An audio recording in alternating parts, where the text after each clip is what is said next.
I came across this Reddit post about a server called ECC, which is allegedly the most pay-to-win server in Minecraft. The Reddit user who made this post deleted their account, hopefully not killed by the server owners, but luckily the information from the post has been preserved. So the Reddit user describes it as the most pay-to-win server of all fucking time. And apparently he confronted the server admins about being pay-to-win and avoiding Minecraft's EULA, and they denied it at first, but then they started admitting to it. They said that they managed to evade multiple lawsuits from Mojang over 10 years, and after hearing that you might be wondering, alright, how bad could the shop prices be? Yeah. It's bad. You can buy experience levels for hundreds of dollars, you can buy something called features, which are basically just commands, for hundreds of dollars, and you can even buy unbans, which of course cost up to hundreds of dollars. Not to mention monthly spawners, which can cost thousands of dollars. Also, according to the Reddit post, you also have to appeal on the forums to get into the Nether, which is unrelated but still weird. The Redditor also posted some screenshots of him confronting an admin about all of this. The Redditor says, "Who in their right mind pays $1,000 for 1,000 MCMMO levels?" And the admin responds, "Plenty of people do. In the case of 1k MCMMO levels, that's been bought a couple dozen times. But the price..." Heck, we've got 2 investor rank people, 25k or more on the server. And then someone else says, "Millionaire's gonna spend, why not take advantage of it?" And then the Redditor's final post is him being muted and being told, "You're welcome to play, but you don't need to rant to do so."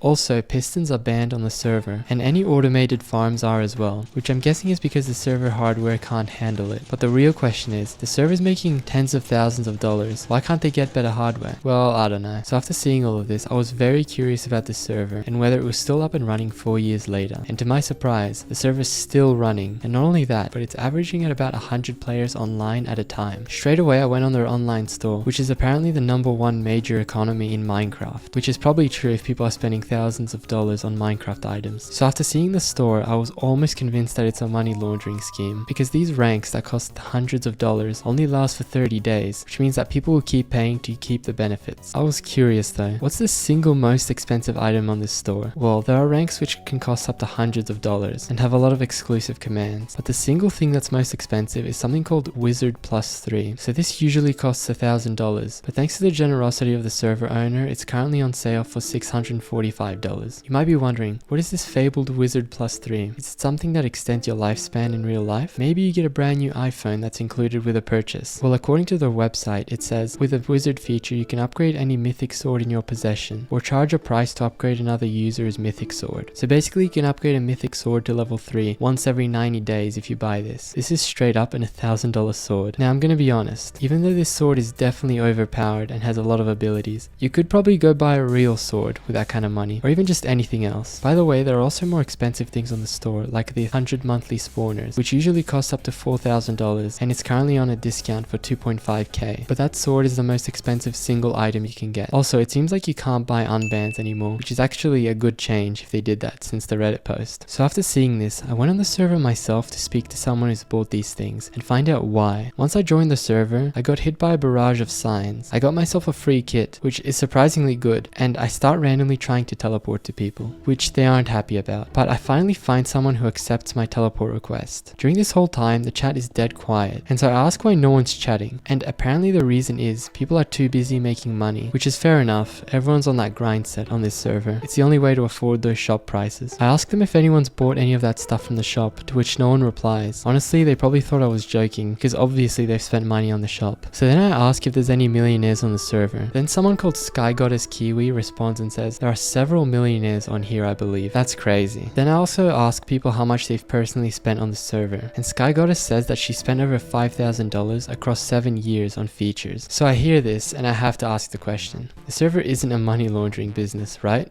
I'm not too convinced with that answer. So then I got struck by lightning for asking too many questions, and then I move on to the real question. Has this server ever been found by EULA? Apparently this was a very serious topic to bring up, and the owners have taken great care to abide by the guidelines. And then I ask why people would buy these expensive features and ranks. And then someone called Alone Tanker says that he spends money on this server because it lets his tools auto repair themselves. It lets him fly around in certain places, and he keeps his inventory when he dies. All of that sounds cool, cool. So I ask him if I can get those features without paying for them if I just play normally. And then someone else called Fon says some people used to sell them for in-game money, which basically means you can't get these without paying. Now before I leave the server, I wanted to test out the nether portal thing. Do I actually have to apply to enter the nether? Well, firstly it took me a while to even make the nether portal, because it turns out that you can only place lava once every 15 seconds. And you have to buy the pyro feature to have unlimited lava placement, which is currently on a discount for $20. Yay!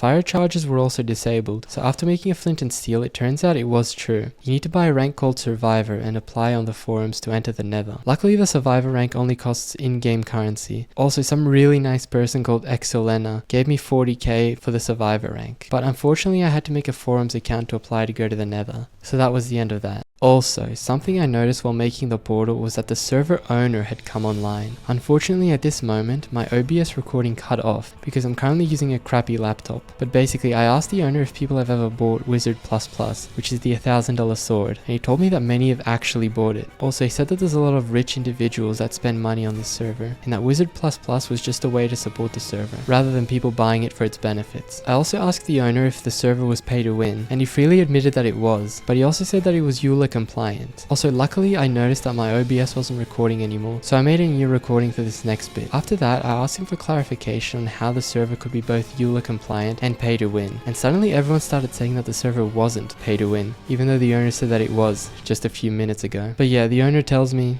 Mojang keeps watch on servers for compliance. Doesn't mean we can't sell shit. It does mean we have to abide by certain regulations, which we do. And then I say, but you did say it's pay to win though. And then he replies with, Correct. Even the owner admits the server's pay to win, but at least he's honest about it. But yeah, this server is definitely interesting. Also, after doing some research, the owner was right that it's not necessarily breaking EULA, because only PvP servers aren't allowed to have pay to win aspects, as it's putting other players at a disadvantage. But PvE servers, meaning players versus environment, are allowed to be pay to win, as they don't have PvP mechanics. So yeah, if a server's pay to win, it's not necessarily breaking the EULA. There's not much else to say about this server. Honestly, people are allowed to spend their money however they want, and the community seems cool enough and isn't hurting anyone. But I can't deny that those prices are insane, and it has to be one of the most expensive servers in Minecraft. Also, let me know what you guys think about this server in the comments. But anyway, thank you all for watching. Bye!